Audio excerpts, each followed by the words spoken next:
변화하는 세계에 대한 초월. 어,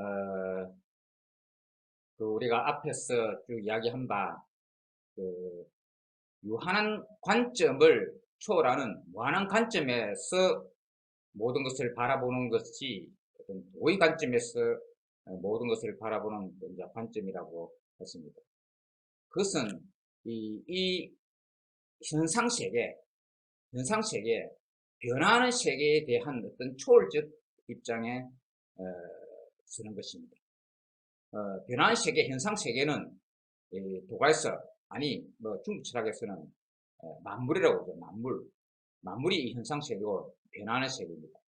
그런데 도가에서는 도가 만물을 난다고 그러죠. 도가 만물을 난다고 이제 그렇게 이야기하는데, 그 도의 입장에서 보면, 만물끼리의 입장에서 보면 각자 자기가 옳다라고 하는 그런 입장이지만, 도의 관점에서 보면 모든 것이 무차별적으로 평등한 것이 되는 것이고, 그래서 도의 관점에서 쓴다 하는 것은 이 변화하는 세계, 현상세계, 만물의 세계를 초월하는 관점에 쓰는 것입니다. 그 초월하는 관점에 서서 이 변화하는 세계를 바라보는 것입니다. 그래서 그 변화하는 세계에 대한 초월의 관점, 도의 관점에서 만물을 바라보는 어떤 그런 관점, 그것을 아주 어떤 고차원적인 어떤 그 정신경지로 생각하는 것이 어떤 장자의 그 사상입니다. 그래서 장자의 어떤 그런 어떤 초월적인 어떤 경지, 그것이 어떤 것인가 하는 것을 장자가 말하는 이상적 존재인 지인,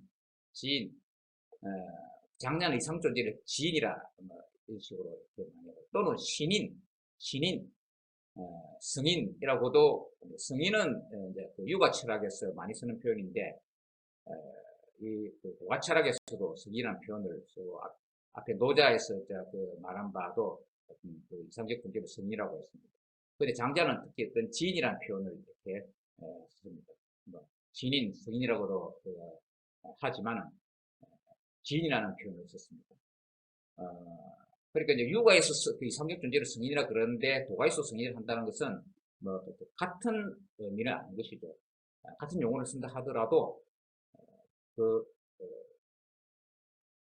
정의가 그, 그, 성인의 정의와 의미가 다른 것이죠.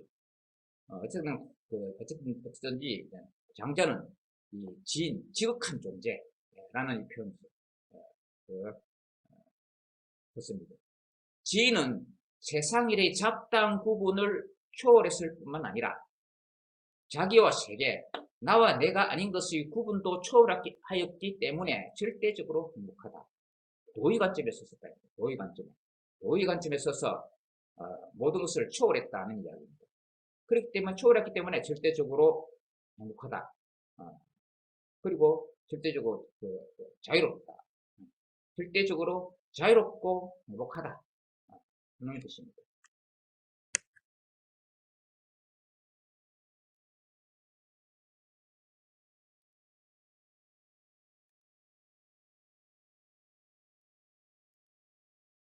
장자의 그 지인의 경지.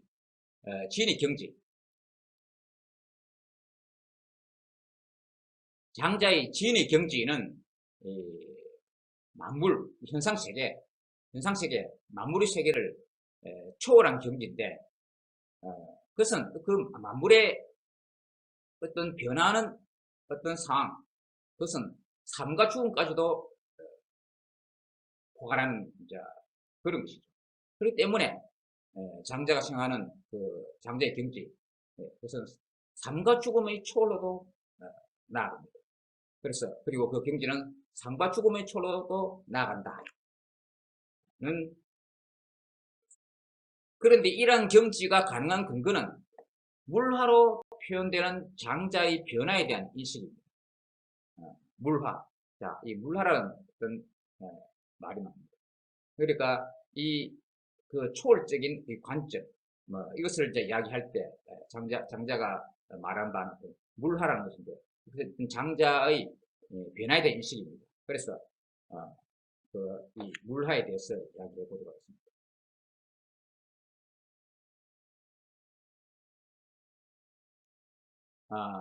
이것은 어떤 그 장자의 어떤 유명한 어떤 그 나비 꿈 뭐 이야기에 관련됩니다.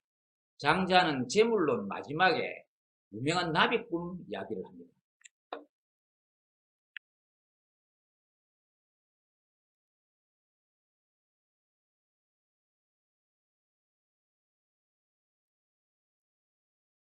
장자가 꿈에 나비가 되었는데, 나비, 포적, 중국말로 나비를 그 포적이라 합니다. 오늘날에도 쓰는 그 용어입니다. 부띠에 포적, 부띠에 나비를 장자가 꿈에 나비가 되었는데 꿈에서 깨어나서는 알지 못하겠다. 장주가 꿈에 나비가 된 것인가, 나비가 꿈에 장주가 된 것인가 라고 하며 그 구별을 분명히 할 수 없다고 한다. 그러니까 장자가 어느 날 꿈을 꿨다 이야기죠. 꿈을 꾸는데 꿈에 헐헐 나는 그 자유로운 나비가 되었다. 그래서 꿈에서 깨어보니까 다시 자신이 장주가 되었다. 그래서 밤새까지 장주가 꿈에 나비가 된 것인가? 아니면 나비가 꿈을 꿔서 나비가 꿈에 장주가 된 것인가? 그걸 모르겠다. 뭐 이런 이야기를 하는 것이죠. 이것은 이제 그 장자의 유명한 나비꿈, 뭐, 사람들이 뭐 흔히 뭐 호즈몽 뭐 이런 호즈몽 또 중국말의 어떤 표현이고 맞은 어떤 나비의 꿈이라 얘기죠. 그러면서도 현상 세계의 측면에서는 장주와 나비에는 분명한 구분이 있으니 물화라고 한다고 하였다. 물화. 이 물의 변화, 그건 사물의 변화죠. 그 장주가 나비가 되고 나비가 장주가 되고 장주와 나비 사이에 구분은 있는데 그럼에도 불구하고 장주가 나비가 됐다가 나비가 장주가 되었다가 뭐 하는 어떤 물화의 관계에 있다는 그 이야기입니다.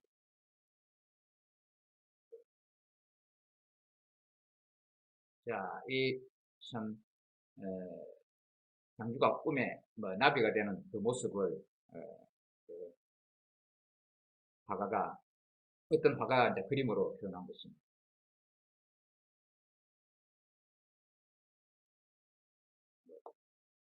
또 다른 그림, 뭐 이런 그림도 있습니다.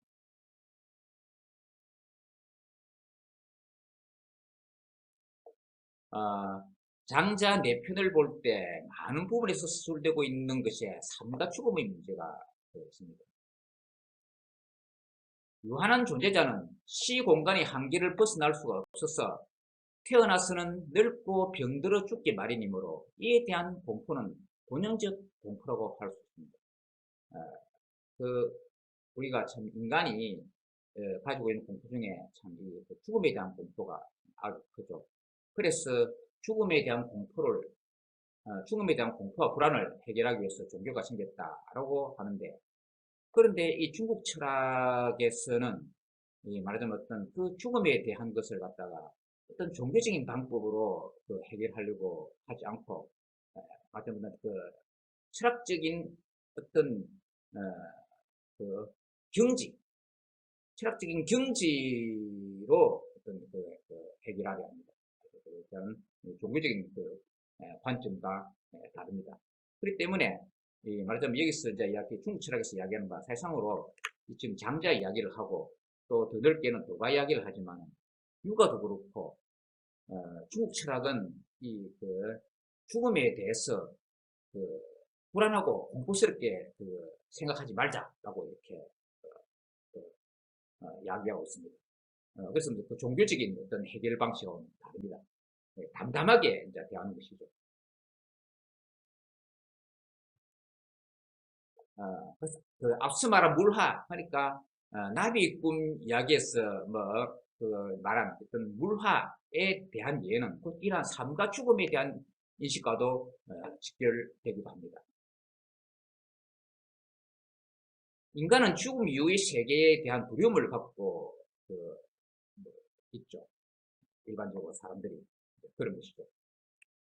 이런 형체를 중시하는 태도와도 관계가 있는데 만물의 화를 받아들이고 보면 모든 존재는 다른 형체로 변화하고 있기 때문에 죽음 이후의 세계가 끝이 아니며 오히려 전체 삶의 일부분임을 알게 된다. 그러니까 삶과 죽음의 관계를 어떻게 생각하느냐. 하나의 어떤 비유적으로 나비꿈 이야기를 했는데 장주가 꿈의 나비가 되기도 하고 나비가 꿈의 장주가 되기도 하고 도대체 어느 것이 명확하냐 불명확하다. 분명히 구분이 이렇게 같기도 하지만은 왔다 갔다 한다는 이야기입니다. 그렇기 때문에 그것은 물하다, 물이 변하다. 장주와 나비 사이에 어떤 변화의 관계가 있다. 그래서 장주와 나비를 어떤 포괄해서 그것을 초월하는 관점에서 보면 뭐 장주가 나비 될 수 있고 나비가 장주 될 수 있다. 그리고 그 어느 쪽도 뭐 특별하게 취급할 수는 없다는 얘기죠. 그리고 삶과 죽음도 그러하다 이야기죠. 삶이 죽음이 될 수도 있고 죽음이 삶이 될 수도 있다는 얘기죠. 그것은 어떤 물화 변화의 과정 속에서 어떤 특정한 상태의 상호 변화에 불과하다는 얘기입니다. 삶과 죽음이라는 것이 서로 왔다 갔다 한다는 이야기입니다.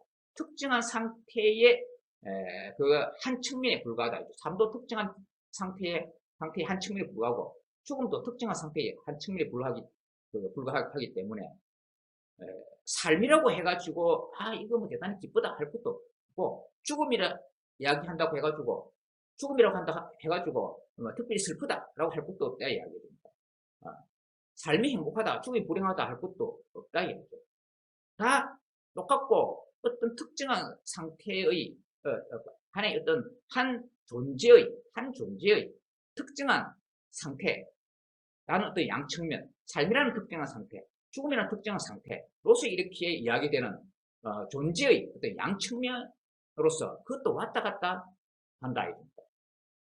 그러니까 삶이고 죽음이고 죽음이고 삶이고 왔다 갔다 한다 이겁니다. 장주가 나비고 나비가 장주고 삶이 죽음이고 죽음이 삶이다. 그래서 왔다 갔다 하기 때문에 어느 한쪽을 특별히 더 낫다 못하다라고 이야기할 필요가 없다는 이야기죠. 그렇기 때문에 죽음에 대해서도 아무런 불안과 공포도 가질 필요가 없다라고 이렇게 생각하는 그런 생사관을 가지게 되는 것이죠. 그래서 죽음이 전체 삶의 일부분이라고 생각한다면 죽음이 그렇게 강한 두려움의 대상이 아닌 것입니다. 즉 생사일여인 것입니다. 삶과 죽음이 하나 없다는 것입니다. 생사일여 이러한 관점을 이야기하고 있는 것이죠.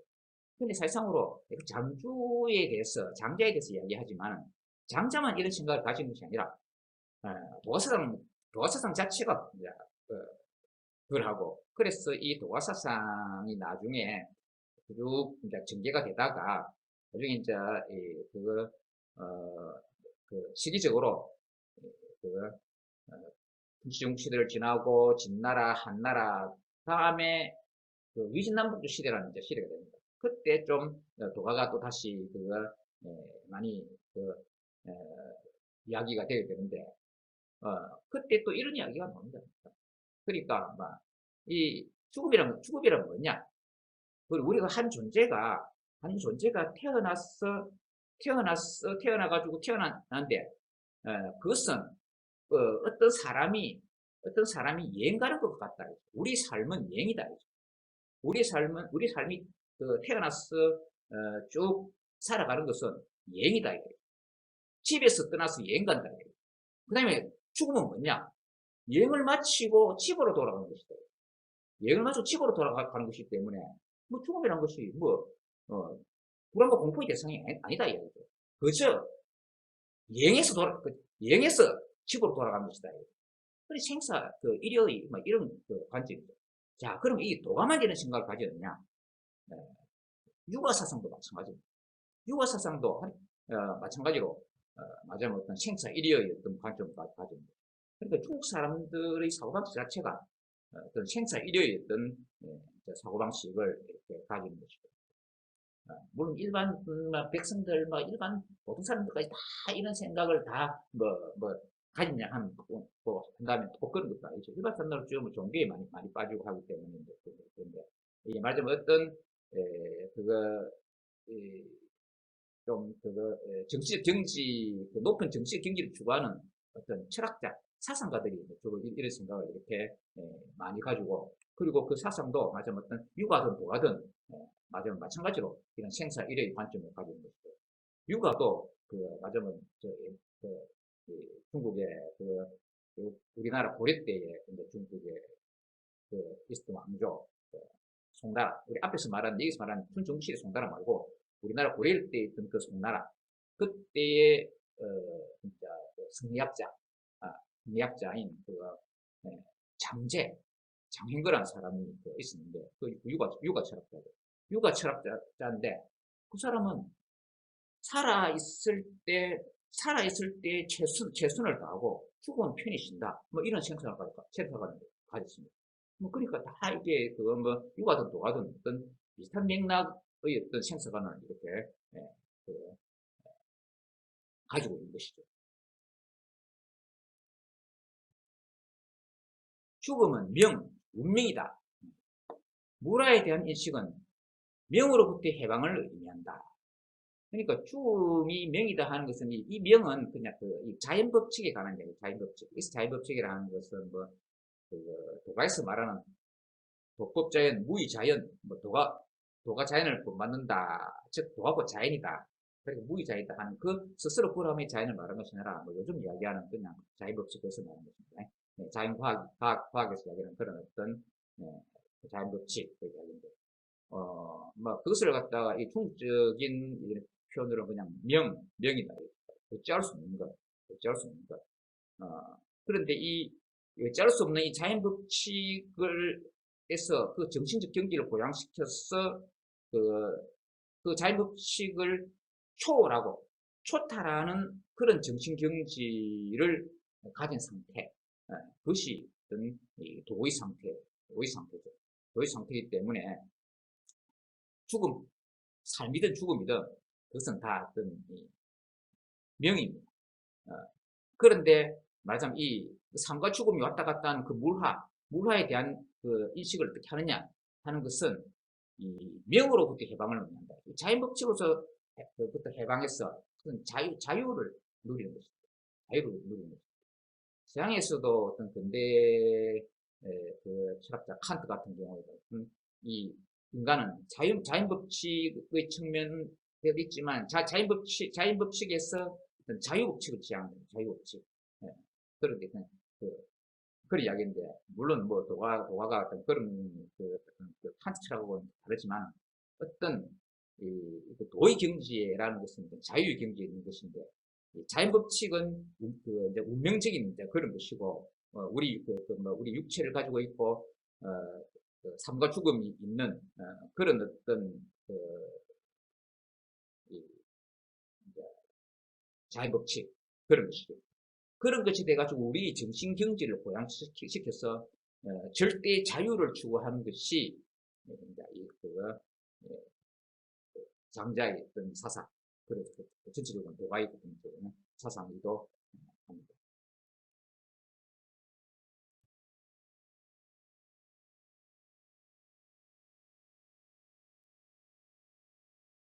장자는 죽음을 매달렸다가 풀려난 것, 현해, 매달렸다가 풀려난 것이라고 합니다. 그러니까 현이라는 것은 우리가 지금 매달려야 됩니다. 거꾸로 매달려야 돼요. 거꾸로 매달렸으면 고통스럽죠. 그래서 삶이라 하는 우리 현실적인 어떤 이렇게 번잡함 속에서 느끼는 그런 여러 가지 어떤 삶의 인생의 그 고통이 있죠. 그렇기 때문에 죽음이라는 것이 오히려 그 삶의 어떤 그 현실적 고통에서 벗어나는 것, 풀려나는 것이다. 그 삶이라 하는 건 거꾸로 매달린 어떤 그런 그 고통인데 죽음이라 하는 것은 그 고통에서 벗어난 것이라고 이야기를 하는 것이죠. 그렇기 때문에 죽음이 두렵고 삶이 좋다 하는 그렇다고 또 다르게, 오히려 또 막 그 죽음 자체를 갖다가 그 삶의 고통에서 벗어난 것이라고 생각하는 거죠. 그래서 장자는 죽음을 매달렸다가 풀려난 것이라고 하여 그것은 초월의 상태임을 말합니다. 그래서 초월의 상태를 말하면서 죽음이란 삶이 불이 옮겨 붙듯이 다른 곳으로 움직이는 것으로 봅니다.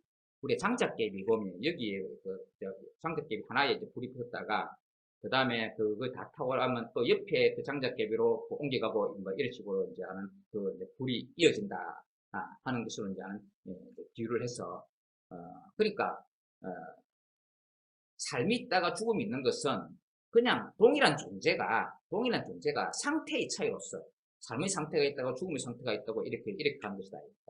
그래서 죽음이 삶이 어떻다 뭐 아니 그 전에 죽음이 어떻다 뭐 그럼 죽음이 뭐 두려운 것이다 그런 것도 아니고 또 삶이 뭐 꼭 좋다는 그런 것도 아니고 또 방금 이야기한 바와 같이 또 오히려 또 죽음 이제 살아있다가 죽는 것은 오히려 삶이고 또 해방된 것이다 이렇게 생각하고 그래 어떻게 간에 뭐 삶이 또 더 좋은 것이다 죽음이 더 못한 것이다 아니고 또 죽음이 또 더 뭐 나은 것이다 죽음이 더 못한 것 여기서 지금 죽음을 어떤 고통에서 해방이라고 이야기한다고 해가지고 꼭 뭐 죽음이 더 낫다 하는 것도 또 아닙니다.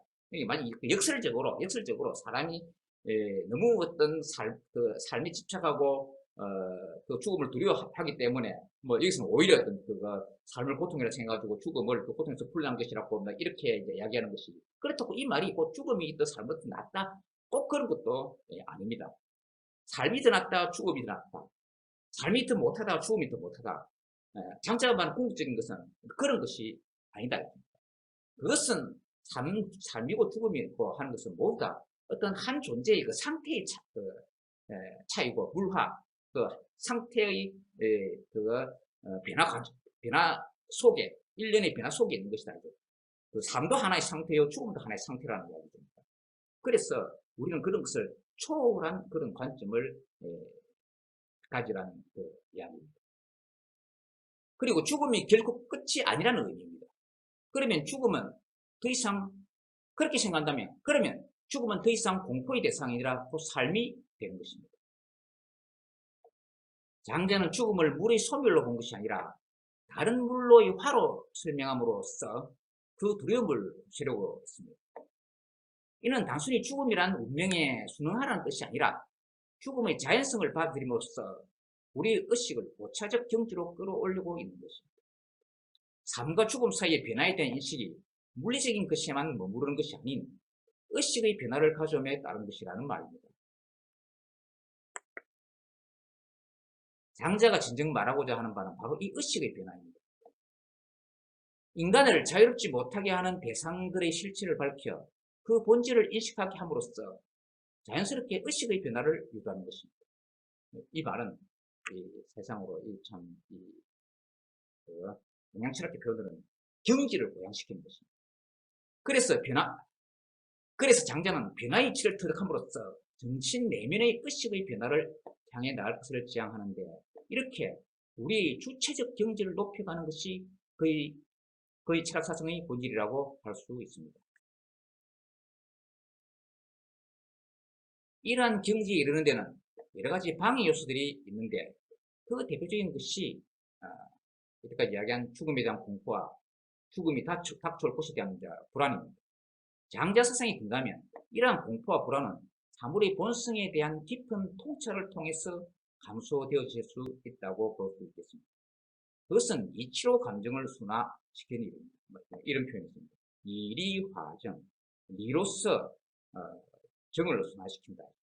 그렇기 때문에 여기서 정이라 하는 감정이라 하는 것은 어떤 우리가 죽음에 대한 공포와 불안 같은 거, 그뿐만 아니라 인생 일반에 대한 어떤 여러 가지 어떤 삶에 대해서 오는 그런 고통스러움, 그리고 삶이 끝나고 나서 어떻게 될지 모른다는 것.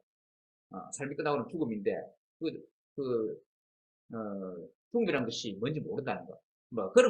그런 것 자체에 대해서 감정적으로 대할 필요가 없다. 그 하나의 어떤 이치로서 이성적으로 그것을 갖다가 담담하게 대하면 된다는 이야기입니다. 즉 감정은 이성으로 조절하고 순화시킬 수 있다는 것입니다. 그래서 이상적 존재인 지인, 신인, 성인은 감정에 의하여 방해를 받지 않고 마음의 평정을 누린다는 것입니다. 이러한 존재는 사물의 본성을 관조함으로써, 그래, 이 세상을 관조라는 얘기입니다. 이 세상의 모든 어떤 변화 상태를 갖다가 관조하라는 얘기입니다. 이 도가사상의 앞에 은자로부터 양주, 노자 이리까지 보면 이 세상, 이 도도히 흐르는 탕류와 같은 이 세상, 그것에 개입하지 말고 그것을 오히려 관조하라.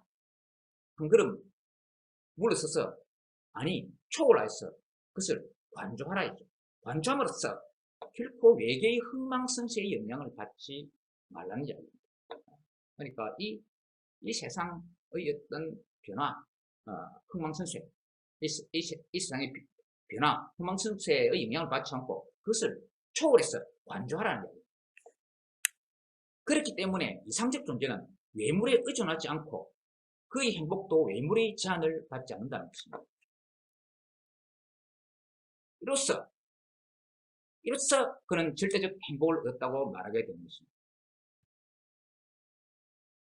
이러한 장자 사상의 근본 취지는 체념이나 비관이 아닌 그러한 것을 초월한 달관에 있다고 할 수 있겠습니다. 달관에 있다는 것입니다.